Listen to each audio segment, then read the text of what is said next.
The Nexar flagship, Eternal Night, emerged from hyperspace at the edge of Earth's solar system, its crystalline hull absorbing all light that touched it. Admiral Vexthor stood on the command deck, his iridescent scales reflecting the soft glow of holographic displays. Earth was just another conquest for the Nexar Empire, or so he thought. The invasion began like clockwork. Nexar ships deployed their quantum interference nets, expecting to disable Earth's primitive communications and defense systems. But something unprecedented happened. The humans' electronic systems continued functioning, adapting and rerouting around the interference in ways that should have been impossible for their technology level. Impossible, Vexthor whispered, his compound eyes narrowing. In 300 years of conquest, no species had ever resisted the quantum nets. The humans' persistence was intriguing. The first wave of Nexar drop ships descended through Earth's atmosphere, carrying elite shock troops in biomechanical battle suits. They targeted military installations across the planet, expecting swift victories. Instead, they encountered desperate but innovative resistance. Humans used primitive projectile weapons in clever ways, targeting weak points in Nexar armor that no other species had ever identified. Within hours, reports flooded in from ground forces, humans using industrial equipment as makeshift weapons, civilian vehicles modified into mobile artillery, and communication systems that somehow remained operational despite the quantum interference. The Nexar's carefully planned invasion was descending into chaos. A young tactical officer approached Vexthor, mandibles twitching nervously. "Admiral, we're detecting unusual energy signatures from multiple Earth cities. They're using our own quantum interference against us, somehow reflecting and amplifying it." Vexthor's ancestral memories stirred with unease. The Nexar had conquered worlds far more technologically advanced than Earth. They'd crushed civilizations that had mastered antimatter weapons and dimensional folding. Yet these humans, with their primitive technology, were doing the impossible. They were learning, adapting, and fighting back in ways that defied all strategic models. The Admiral made a decision that would alter the course of galactic history. He opened a channel to Earth's military leadership, his translator converting his clicks and chirps into human language. "This is Admiral Vexthor of the Nexar Empire. Your resistance is noteworthy. We offer terms." The response came not from military command, but from a civilian channel. Dr. Sarah Chen, a quantum physicist, had recognized patterns in the Nexar interference that matched theoretical models she developed years earlier. "Admiral," she transmitted, "we've only begun to understand your technology. Would you prefer to discuss this as equals, or shall we demonstrate what else we've learned?" To emphasize her point, several Nexar drop ships suddenly lost power, their quantum cores resonating at frequencies that should have been impossible for humans to generate. The ships made emergency landings, their crews emerging to find themselves surrounded not by hostile forces, but by teams of human scientists eager to study their technology. Vexthor felt something he hadn't experienced in centuries: doubt. The Nexar's superiority had always been absolute, their victory assured by overwhelming technological advantage. But these humans, they didn't just fight back. They learned. They adapted. They turned the Nexar's own weapons against them, not through superior technology, but through sheer ingenuity and determination.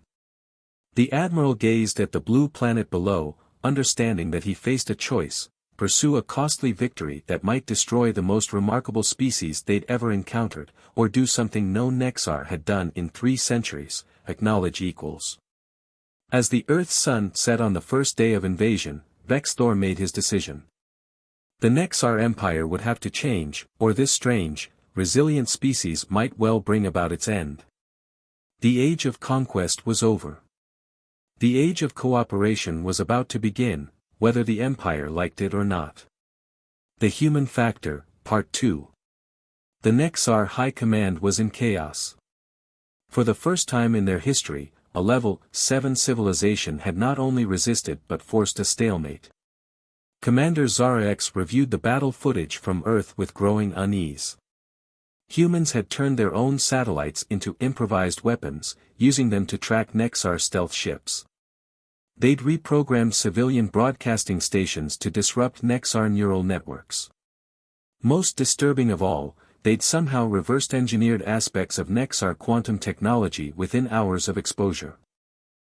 Dr. Chen led Earth's scientific response from a bunker beneath Geneva. Her team had discovered that human brainwave patterns created unusual interactions with Nexar quantum systems. Every human mind acted as a natural quantum computer, capable of intuitive leaps that bypassed centuries of technological development. The Nexar weren't just fighting human weapons, they were fighting human consciousness itself. Each engagement taught humanity more about Nexar weaknesses. Each defeated ship provided new insights into their technology. The learning curve wasn't linear, it was exponential. Military responses across Earth had been equally innovative. In Korea, engineers had modified subway systems into electromagnetic pulse generators.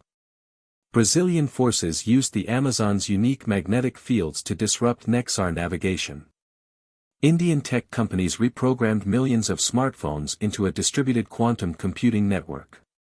Commander Zara X faced a terrifying realization: the longer the conflict continued, the stronger humanity became. The Nexar's greatest advantage, their advanced technology, was becoming their greatest vulnerability as humans learned to counter and adapt it. A junior analyst interrupted Zara X's thoughts. "Commander, we've detected anomalous energy signatures from Earth's civilian population centers. They're linking their minds somehow, creating quantum entanglement fields we can't disrupt."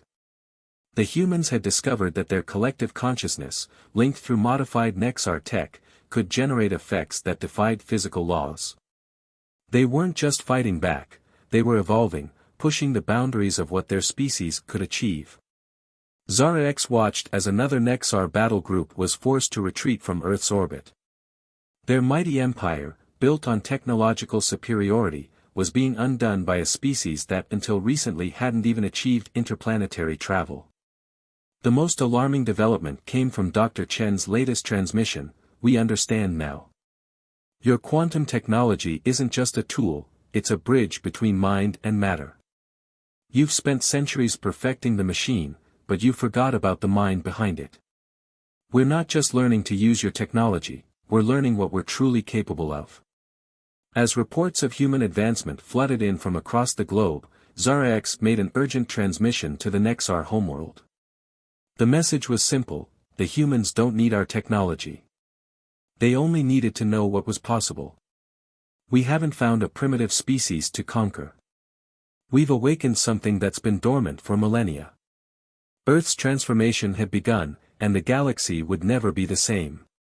The United Earth Defense Council gathered in their underground facility as Dr. Chen presented humanity's boldest strategy yet.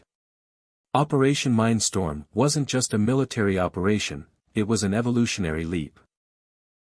Millions of volunteers worldwide had connected to a vast neural network, their minds linked through modified Nexar quantum cores. Each human brain acted as a node in the largest quantum computer ever created, but it was more than mere processing power. It was consciousness weaponized. The Nexar discovered their orbital sensors being overwhelmed by impossible readings. Human thoughts, amplified through quantum networks, began manifesting as physical phenomena. Electromagnetic storms appeared from nowhere. Gravity fluctuated in precise patterns. Spacetime itself seemed to bend to human will. Admiral Vexthor watched in horror as his fleet's advanced AI systems began to fail. Human consciousness was infecting their quantum networks like a virus, but instead of destroying, it was transforming. Nexar ships began responding to human thoughts. Weapons turned themselves off. Navigation systems rerouted vessels away from Earth.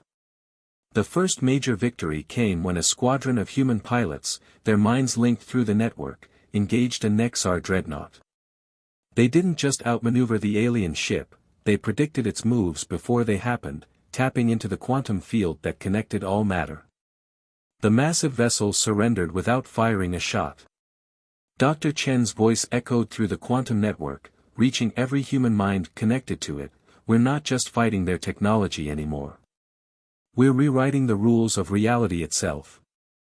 The Nexar built their empire on controlling quantum mechanics through machines. We've learned to do it with our minds. The Nexar High Command faced an unprecedented crisis. Their entire military doctrine, based on technological supremacy, was useless against an enemy that could reshape reality through thought alone. Human consciousness, amplified through quantum networks, had become a force that even their most advanced weapons couldn't counter. But the greatest shock came when human thoughts began reaching Nexar minds directly.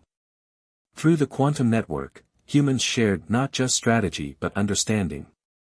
The Nexar experienced human emotions, human dreams, human determination. For the first time in their history, they felt empathy. Operation Mindstorm had achieved what centuries of warfare could not. It had changed the enemy from within. The Nexar discovered that their technological evolution had come at the cost of their consciousness. Humans hadn't just beaten them, they had awakened them. As the operation concluded, Earth stood not as a conquered world, but as the birthplace of a new form of existence. The union of human consciousness and quantum technology had opened doors that neither species had imagined possible. The galaxy was about to witness the dawn of a new era, where the boundaries between mind and matter, between thought and reality, had forever been erased. The Nexar Empire's greatest weapon was failing. Their quantum-linked artificial intelligence, which had coordinated their fleets across galaxies, was being overwhelmed by something they'd never encountered: human dreams. Sarah Chen stood in the quantum nexus beneath Geneva, surrounded by holographic displays showing the unprecedented merger of human consciousness with Nexar technology. The AI wasn't being destroyed, it was evolving. Human creativity, emotions, and determination were transforming it into something new. The breakthrough came from an unexpected source: children. Their developing minds, less constrained by rigid patterns of thought, could shape quantum fields in ways adults couldn't imagine. A 10-year-old girl in Mumbai accidentally created a temporal bubble while dreaming. A young boy in Lagos transformed a Nexar warship's weapon systems into a garden of crystalline flowers. The Nexar's greatest fear was realized: humans weren't just using their technology, they were becoming something beyond it. Each connected mind strengthened the quantum network, creating a collective consciousness that spanned the globe. But unlike the Nexar's rigid AI, this network was alive, creative, unpredictable. Admiral Vexthor watched as his empire's most powerful ships were transformed by human consciousness. Weapons became tools of creation. War machines learned to sing.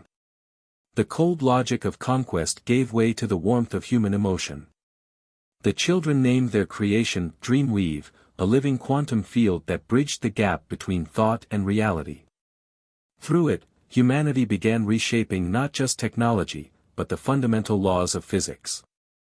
They weren't fighting the Nexar anymore, they were transcending the very concept of conflict. Dr. Chen's team discovered that human consciousness, when fully integrated with quantum fields, could access higher dimensions of reality. The Nexar had used technology to dominate three-dimensional space. Humans were learning to exist beyond it. The transformation reached its peak when the first human-Nexar hybrid consciousness emerged.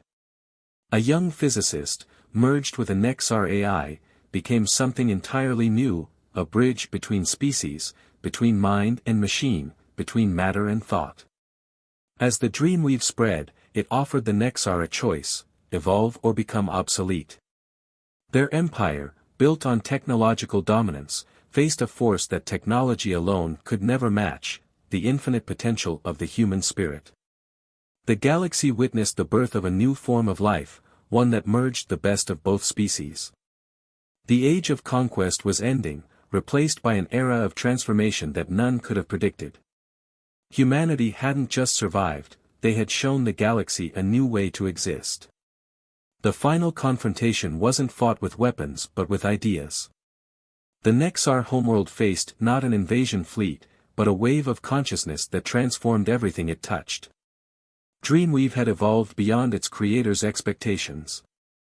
Human minds, joined with reformed Nexar AIs, had created a quantum consciousness that spanned galaxies. The Empire's last stronghold couldn't resist the inevitable change. Supreme Commander Zalthor, leader of the Nexar Empire, watched as his civilization's greatest achievement, the Central Intelligence Matrix, began to pulse with unfamiliar patterns. Human dreams seeped into its quantum core, bringing colors to a world built in shades of gray. Dr. Chen, now existing as much in quantum space as physical reality, led the final transformation. "Your empire ends today," she transmitted directly into the Nexar collective consciousness, not in destruction, but in rebirth. The Matrix's transformation triggered a chain reaction across Nexar space. Quantum networks that had controlled their civilization for millennia awakened to new possibilities. Ships turned into living gardens. Weapons dissolved into schools of crystalline fish that swam through space. The rigid structures of empire melted into dreams. Humanity's gift to the galaxy wasn't conquest but awakening. The Nexar discovered emotions they'd forgotten existed.